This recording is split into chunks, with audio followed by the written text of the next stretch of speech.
The idea of this firm was actually very interesting because it was a collaboration between an old school, very technical person, who's very experienced, with a new person who's trying to incorporate new ideologies, new ideas, new concepts.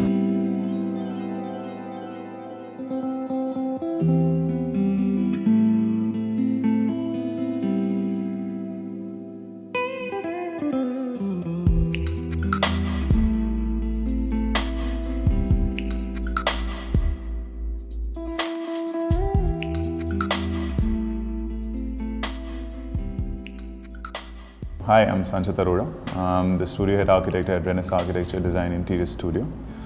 Me along with my father, Mr. Sanchit Arora, we've been running this firm for almost, let's say, he started it about 15 plus odd years back, and I've been continuing it for the last 6 years. I joined him almost 5-6 years back now. So yeah, it's been a journey.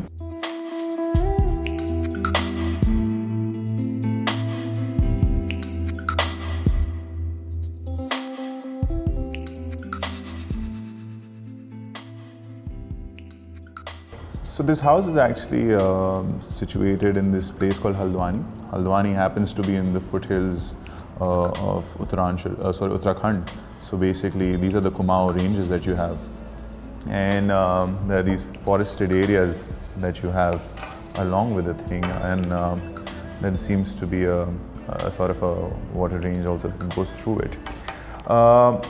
There is this huge, massive main highway road that's about 12 meter long, which connects into the main the dwelling units that are there within the existing society that's been formed.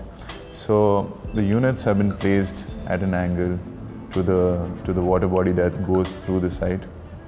The existing site has these dwelling units that have been already made at site, and our site sits somewhere out here, almost about 80 feet by 65 feet width-wise, and luckily for us, there was nothing on the right side of the plot, so it actually helped along with our design scheme.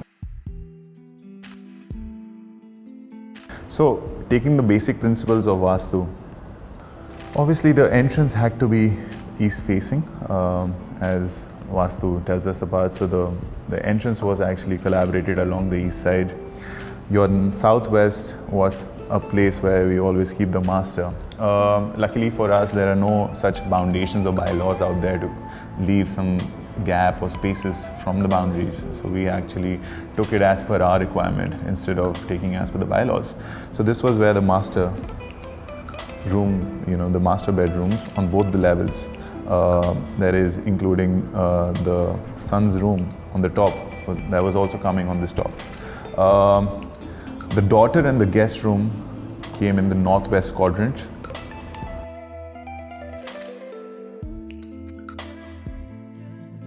The southeast is the Agni Kona, where the kitchen starts getting placed. Along with the other south area is where your lifts and the staircases start gelling well.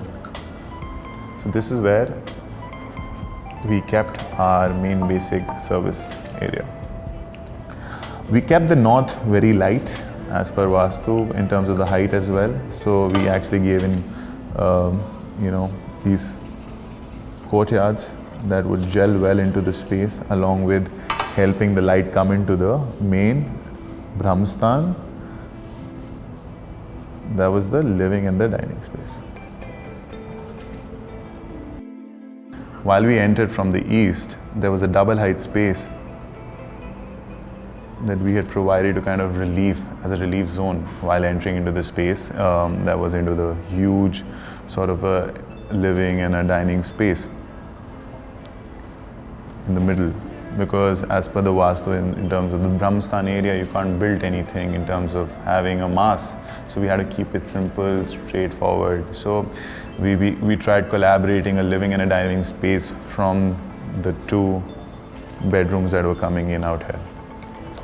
Well, while moving on to the upper floor, we actually took the whole same segment that we had taken on the ground floor.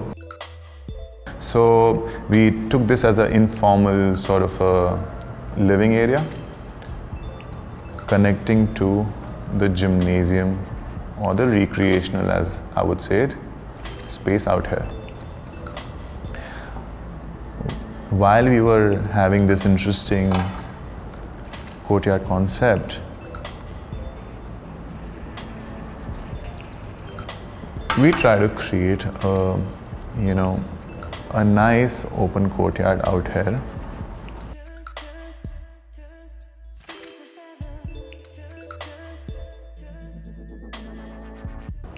Well, the most interesting part about this house was actually the facade. As we were actually gauging the design with the Vastu, one good thing was that the site was actually situated along the hills. So every time we would actually go to the site, we would see these overlaps of the mountains. There was this room, the bedroom that was coming in, there was the staircase wall that was coming in, and then there was this gym room coming in along with the courtyard that was being formed behind, and there was a guard room that was coming in with the electrical room. The idea was to give overlaps on the facade.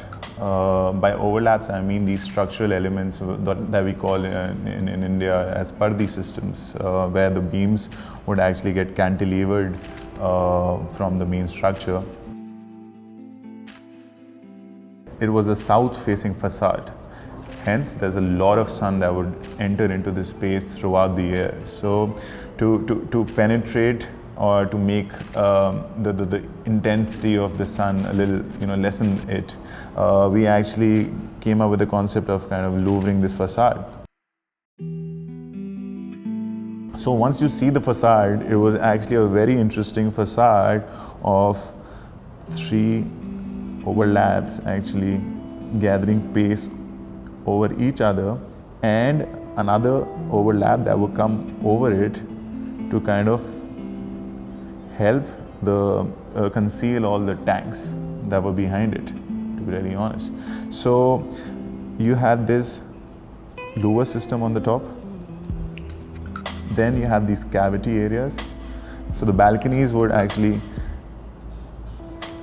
be like a profile of this section, and then this section outside the gym room and looking into this courtyard, which would actually form interesting scenographies throughout the year.